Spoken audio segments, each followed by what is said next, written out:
Ewe mwanamke au ewe mwanamama, mfundishe binti yako mambo yafuatayo ili asije kukulaumu baadaye. Pale ambapo atakuwa ameingia katika kipindi chake cha hedhi, mfundishe kwamba hedhi yake ikiwa ni ndogo sana hiyo ni siku 3, na ikiwa ni nyingi sana au imezidi siku ni siku 7.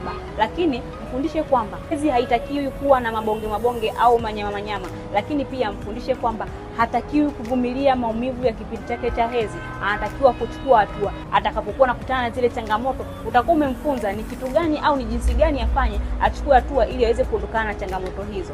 Watu wengi ambao sasa hivi wanahangaika na changamoto za uzazi, tatizo sio hilo kwa muda huo, bali subconscious zao za mwanzo, na waliaminisha kwamba kupata au kublidi kwa maumivu hiyo ni kawaida, kupata hedhi yenye manyama ni kawaida.